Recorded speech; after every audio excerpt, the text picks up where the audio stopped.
Okay. Sorry, another brief interruption. But anyway, as I was saying, I apologize for using the term pygmies because I can't think of any other catch-all term for the group of people I'm trying to describe. However, keep in mind that term is regarded as derogatory by that group of people.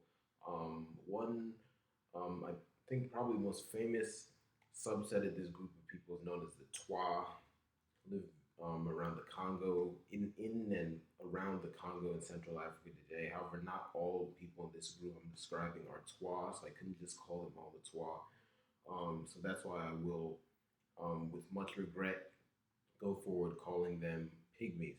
But in regard to pygmies, this is another group that the Comedians had a very interesting relationship with. Pygmies, those would be people who were kind of the opposite of the comedians, who were nilotic, very tall, dark. Pygmies also dark, broad nose, coarse hair, all that, but they were very short. Hence why they've been called by many outsiders pygmies. Various pygmy groups lived all over the continent and all over the world. You can still find them today in parts of Central Africa, South Africa, and certain islands in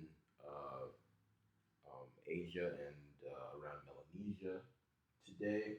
But previously, it's thought they were much more widespread, and they were always revered among many outside cultures, non-pygmy cultures, for their scientific knowledge and spiritual knowledge. And the comedians were no different. They revered the pygmies as a source of deep metaphysical knowledge and spiritual connection, and believed they even cited the pygmies as a source for a lot of their knowledge. And it said that in one story, a pygmy was brought by a Comedian traveler to the Pharaoh of Kemet.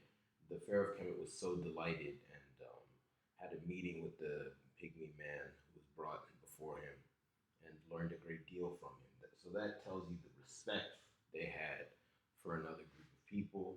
And of course, we have to remember there are various other African peoples who lived to their west and to their east on North Africa, and especially in this region, which is now the Sahara. It was not yet the Sahara for most of Comedian history. There were lush areas of vegetation, trees, some forests in this area. It was a very fertile area. Lots of peoples lived in here and traded and interacted with the Comedians.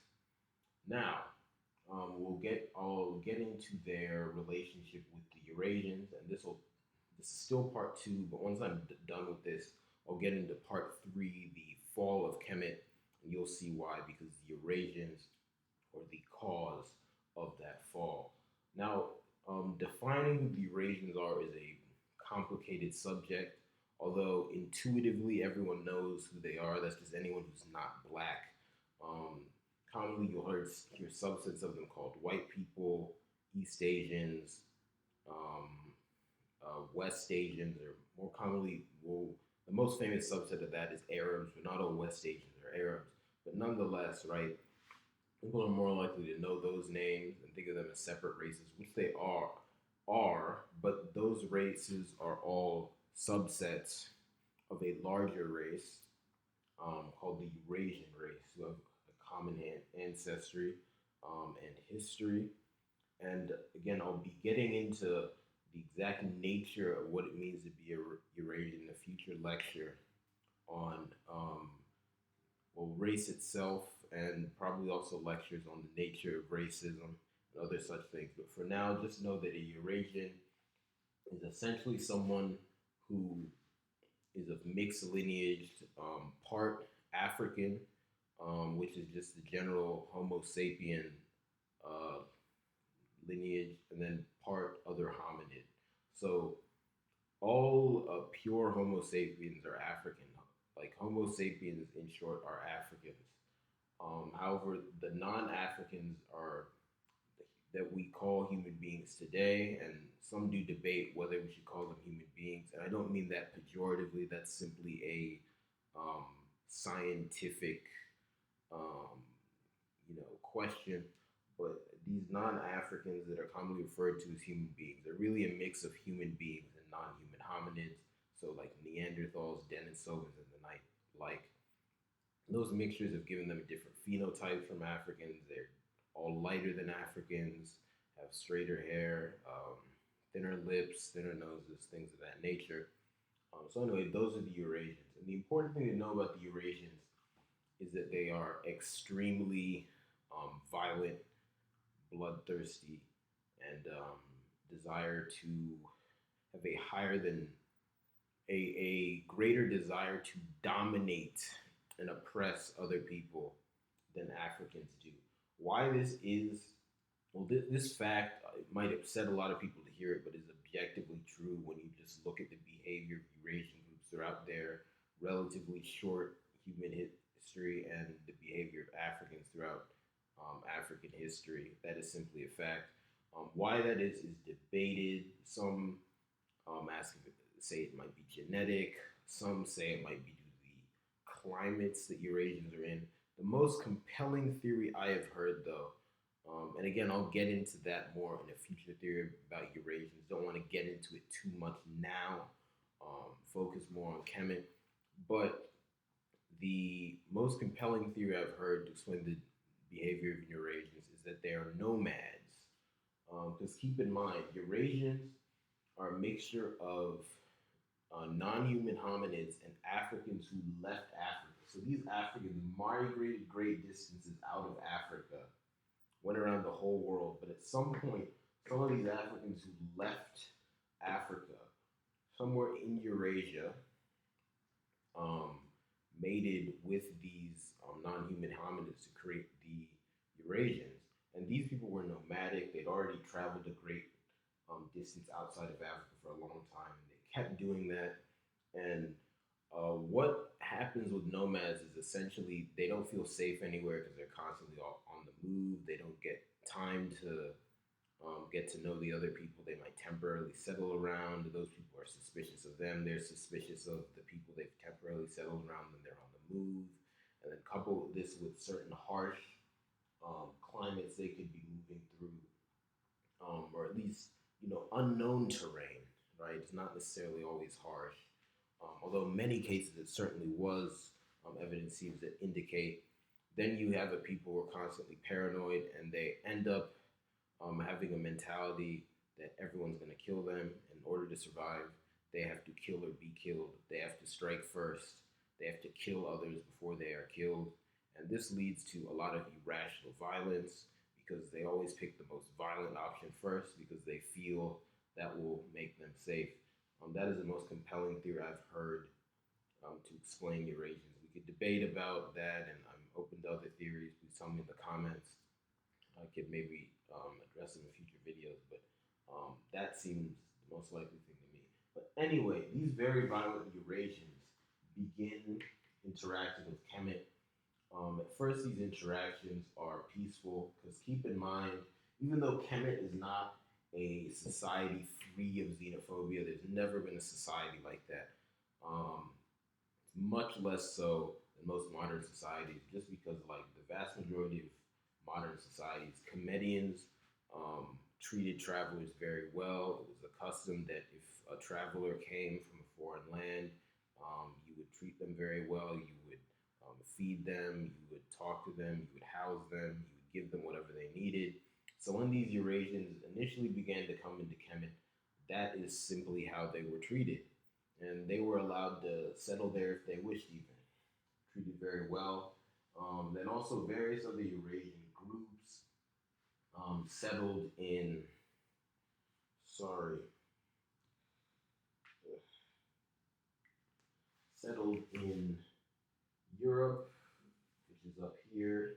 Then here's the so-called Middle East here, but they settled in Europe, which is up here across the Mediterranean from Kemet, really not that far.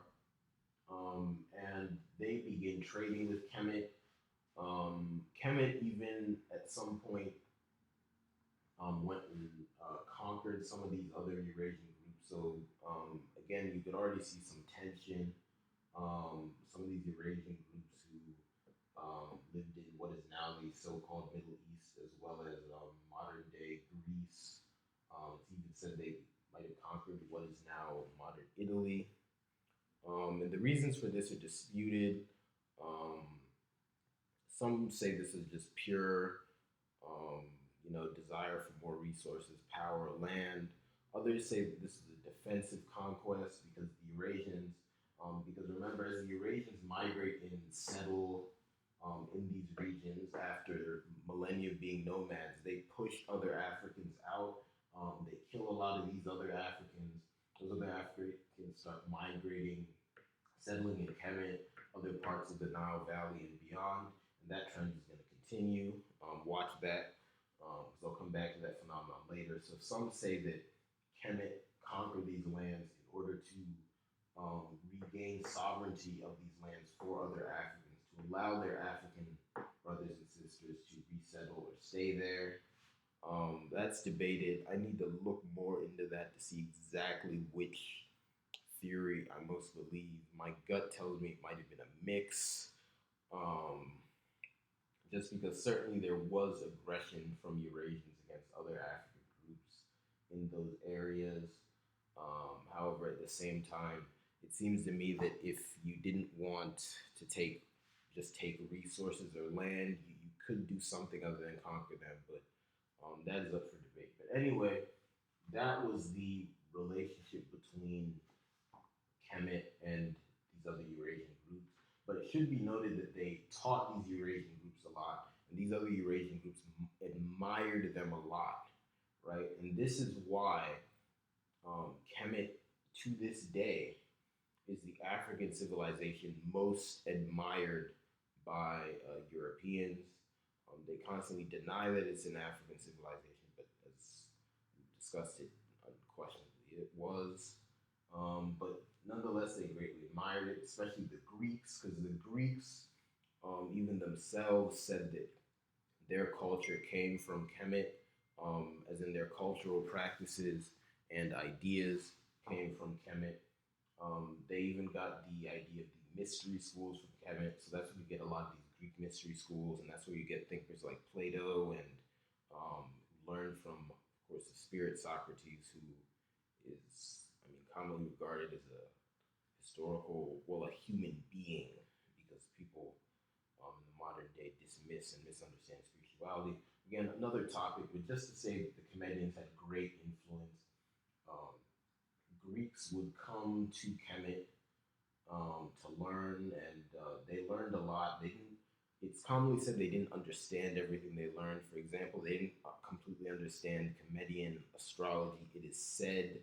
So then they went back and created the Greek zodiac based off of a misunderstanding of Kemetian astrology. Perhaps we're not giving the Greeks enough credit, because I've heard from other sources that the Greeks were actually very scientifically knowledgeable. Um, and these are African sources, because of course the European sources tend to talk about the Greeks as the source of all knowledge, which isn't true. But certain African sources have indicated that the Greeks were very scientifically knowledgeable. It's just that they uh, essentially they get misunderstood because of modern misunderstandings of metaphysics and spirituality. So, how much the Greeks stole from Kemet, or how much stuff that the exact amount that they came up with on their own simply by looking at the world around them, which of course is going to be similar because both the Kemetians and the Greeks are on Earth, is up for debate. But it is unquestionable that the Greeks did learn a lot from the Kemetians. Um, yes, so we have that now. I think it is appropriate that we come to the last and unfortunately sad part of the story thus far, part three, the fall of Kemet. So the fall of Kemet really begins with the invasions of the Hyksos, the Eurasian group that took over in a, around the 1600 CE, according to the Caucasian year numbering system. So that would be about 3,600 years ago, more than that, about like 1650 something CE. This was significant because these were the first non-Africans to occupy Kemet, as in to seize power. Because as we said, other Africans had invaded Kemet, and in fact, at the time, the last what's going to end up happening is that the last African sovereign dynasty of Kemet is actually going to be composed of Nubians who invaded from the south, right? But this, and that'll happen after this. I'll get into that in a second. But here, the Hyksos, who some say were what we classify now as white, were white because even if they weren't classified as white before, it's the same people we're talking about. Some say they were white. Some say they were Western Asians, kind of like Arab-looking people. Some say they were East Asians. We don't know exactly which branch of the Eurasian family the Hyksos came from, but they were Eurasians. They invaded, and they impressed the people of Kemet for, I believe, about 100 years before the Kemetians successfully rebelled and threw them out. And it's said that the Hyksos occupation of Kemet is the time when a lot of the biblical stories of Kemet come from, because of course Kemet is very famously mentioned in the Bible. Of course, the account of Kemet in the Bible is fictional, metaphorical, it's legendary, whatever. It's not historical, but it's many scholars think that some of the events that went on under the Hyksos' reign and political fallout from that inspired those accounts. So anyway, the Kemetians overthrow the Hyksos. They have some more centuries of African um, rule, I think even over millennia. And then they have their last free dynasty, which are those Nubians who invaded and took control. But then after that, you have the Greeks, and really more technically the Macedonians. But um, the Macedonians were a Greek. It's debatable whether or not they were Greek, but they're commonly regarded as how do I explain? They're they're a Greek adjacent group, let's say that, but they commonly wanted to be called Greek, and they flew the flag of Hellenic culture. So then the Greeks came and invaded Kemet under the leadership of Alexander the so-called Great, who of course was a Macedonian. And they were brutal. They burnt down. They likely burnt down the Library of Alexandria. Dr. John Henrik Clarke, in one of his lectures, said it's possible the Library of Alexandria didn't exist, and maybe it was a metaphor for something else, or that it was a different type of institution. But nonetheless, if it did exist, they burnt it down, and he certainly destroyed a lot of other books. A lot of knowledge was lost under Alexander the Great's reign. And there's a funny story that comes out of that era when Alexander, who's in his early 30s, went up to a comedian, commonly be said like priests, but they're not priests, these are scientists. He went up to a comedian scientist and asked him a question, something he wanted to know. So then the comedian scientist asked Alexander how old he was. Alexander responded that he was like 32. So then the comedian scientist turned to another person and said, "Tell this boy to come back in 40 years when he'll be smart enough to ask me a question that I might want to answer." So again, that just goes to indicate the scientific superiority of the comedians over these Eurasian invaders. But anyway, so Alexander the Great, he established his empire, and the Comedians are under his rule as part of his empire. After his death, his empire fractures, and it's divided up among his generals. One of the generals is named Ptolemy. So then the Ptolemies, who are Greek, ruled over Kemet in the Ptolemaic dynasty. And this is when Kemet became referred to as Egyptus by the Greeks. And this is where we get the modern word Egypt. And that's why, if you haven't guessed it, this civilization of Kemet is what is referred to in modern days Egypt, ancient Egypt. But the reason I haven't used that word up until now is because the civilization never called themselves Egypt. That is a derivation of the word used by the Greek invaders to um, refer to this area. It's also important to note that when the Greeks invaded, they started changing the names of cities. And unfortunately, these are a lot of the names we know now. So things like, for example, names like Thebes. The city of Thebes was not called Thebes by the Comedians. That they had their own name for it. But they changed a lot of names just as a project of cultural imperialism. But anyway, the Greeks ruled for a few centuries, but then after them came the Romans, and I talked about how irrationally violent Eurasians are, but the Romans, well, first of all, Eurasians are irrationally violent. White people in the Eurasian tribe are even more irrationally violent than the other Eurasians. Then the Romans were even more irrationally violent than other white people. So the Romans were just a bunch of fucking psychopaths. They're commonly lauded in modern times um, um, because of white supremacist propaganda, and it's quite funny because a lot of the white people who are kind of on top now. Their groups were also brutalized by the Romans, right? So people like the modern day English, Germans, French, these Germanic people were really just absolutely brutalized beyond belief by the Romans. Um, so the fact that they are lauding the Romans now, upholding Latin as a language of sophistication, it's a testament both to the strength of Roman propaganda and the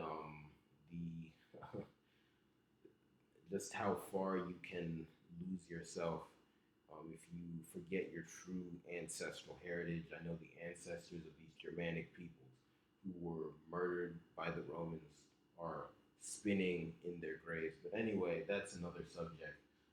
Let me get back on track. So the Romans invaded. They were complete psychopaths. They brutalized the place. Um, and we also have to keep in mind the abominations that were being committed. Because first, the Greeks came in, they committed a lot of murder and theft. Keep in mind, Mother Earth does not like that for reasons I previously mentioned. The Romans come in and they commit more murder and theft. And also, the Greeks, it should be noted, also committed, at least at the royal level, because they transformed the pharaoh ship into an actual uh, king system of kingship. So their pharaohs operated more like actual kings and queens, because I think they had some female pharaohs or pharaoh equivalents. But when they did that, they kind of misunderstood what the comedians were doing with the pharaoh marriage thing. Because remember, the pharaoh and his sister would get ceremonially married just to like symbolically and spiritually keep the position within their family, but they would not actually have a sexual relationship or have kids together. The Ptolemaic Greek pharaohs would marry their sisters and actually have sex and have kids. That is massive, massive incest. Mother Earth is not like that, and that is in the leadership position of the country. So the Greeks are committing um, murder, theft, and incest at a high levels. I don't know about it more common levels, but again, in most Eurasian societies, it wasn't a categorical rule. You couldn't marry cousins and things. So there must have been some of that going on. But anyway, Mother Earth doesn't like that. Romans, basically the same thing. They didn't have that brother sister marriage thing among the Roman, I guess, governors, because the Romans had governors of now Egypt, they're calling it. But there's a lot of theft and murder. And then it's around this time you begin to have the Sahara creeping up, all the lush vegetation that's in this area starts to dry up. There's still good farming along the Nile, but there's immense pressure being put on the peoples around Kemet. A lot of them are migrating away, and of course, because of the Eurasian invasion regions of Eurasia. Other Africans are flowing through the area. So all that um, must have put some pressure on Kemet as well, and put stress on the civilization. So the Romans rule after the Roman Empire, at least the Western Roman Empire falls. You have the Byzantine Empire ruling over this region. And the Byzantines are just Greeks.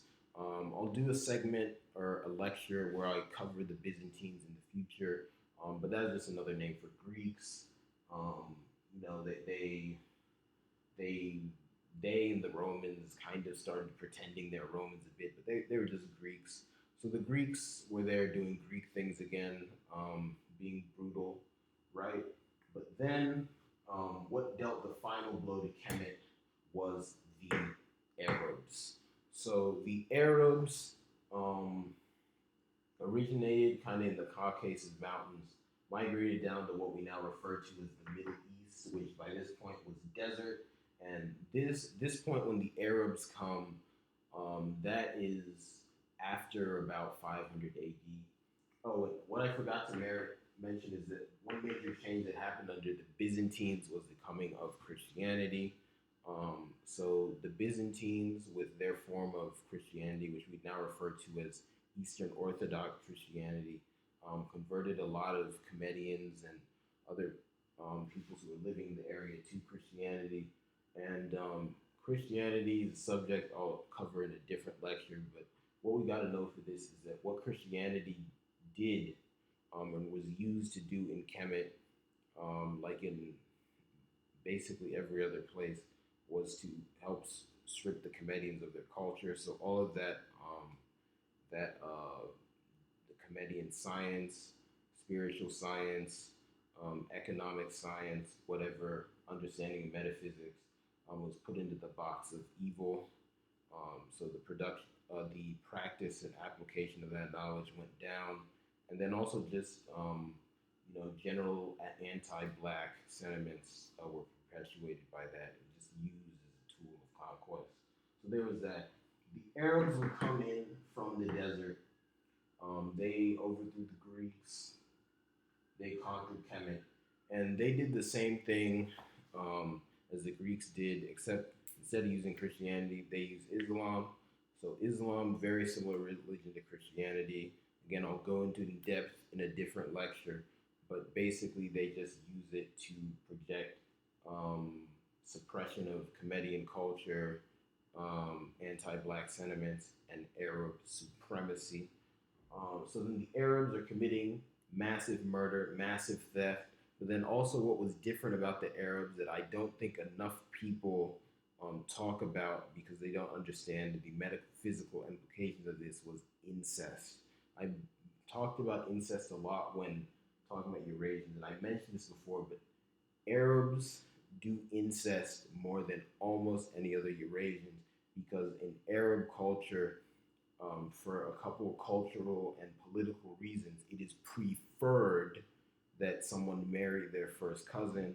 So when the Arabs came here, and mind you, they were practicing massive settler colonialism. So lots of Arabs coming in to live in Kemet, now referred to as Egypt, and literally killing Africans and then forcing Africans to flee, right? They're practicing incest all over the place. So you have murder, theft, incest, on top of all the murder and theft and a bit of incest that the white people committed beforehand. This had a drastic effect on the land. People always debate why the Sahara came to be. It's commonly said that it was due to some random climatic changes, also due to some unhealthy, ecologically unhealthy agricultural practices. These might have been factors, and perhaps it could have even started a bit before these Eurasian invasions, although I haven't heard much of that. But it really happened most during the Eurasian invasions, and especially after the coming of the Arabs. The desert basically swallows up that whole place. Um, and I think certainly the murder and theft, but also the incest on top of that, that's really going to damage the earth, cause all sorts of spiritual pollution. and cause the earth to dry up and not be producing the kinds of goods and foods that it would when it's a healthy state. So I really think that again the amount of abominations that the Eurasians committed, and especially the Arabs towards the end, wreaked ecological havoc on the native land of the Comedians and the other Africans in this area, which is why the Sahara Desert is so big and it's continuing to expand today. And it is interesting to note that below the Sahara, you have virtually no large Arab populations. So I mean, that uh, there might be other factors, but I think that is good evidence that the behavior of the Arabs is a big factor. Um, anyway, so at this point, the Arab settler colonies expanding. It goes all over North Africa. The Comedians, like all these other people, largely have to flee the area because the Arabs are killing them, forcibly pushing them out, stealing their property. They're also practicing sexual genocide. And what sexual genocide is, and I'll cover that in depth in another lecture. But what sexual genocide is when essentially you get a member of the race that you want to wipe out to mate with a member of your race. They create a biracial child. Then that biracial child mates with another member of your race, create a quarter racial child, and they keep going and going and going until eventually the gene of the race you want to wipe out leaves the population. Because after a certain point, it is possible to lose the gene of one of your ancestors completely because um, on a genetic basis, you don't inherit genes equally from both parents necessarily. So if that keeps happening, you inherit 60 from one, 40 from the other, that type of thing over generations. If someone is like 1% African and then, they only inherit, um, they only pass on 40% of their genes to a child, the child might not get that 1%. And then, so that's sexual genocide in its most, obviously, a dark subject, but in its most successful guys, that's what's happened. But in less successful guys of sexual genocide, the descendants of these sexual genocide practices will retain of the targeted DNA, but not very much. And you see that in North Africa now because you have large populations of Arabs who are clearly mostly Eurasian by their features, but they will have some curly hair, maybe a little tan skin, maybe the nose a little broader than other Arabs. So you can tell they have a little bit of African DNA. And given the history, that makes it pretty clear that sexual genocide was also practiced by the Arabs. But anyway, at this point, um, this takes us to about um, 700, the 700 CE, according to the uh, Caucasian year numbering system, which is under 1600 years from previous from now. And by this point, they're not this Kemet is just called Egypt, and the population is virtually all Arab. There are still some native Comedians there, but they're in a severe minority and horribly oppressed. And unfortunately, that situation continues to this day. And that is the story of the fall of Kemet. The descendants of Kemet still live all over Africa because they went to East and Southern Africa. Many went to West Africa, and then of course some do live in still in Kemet now. Some live south of that, down the Nile Valley, modern day Sudan, South Sudan, and those people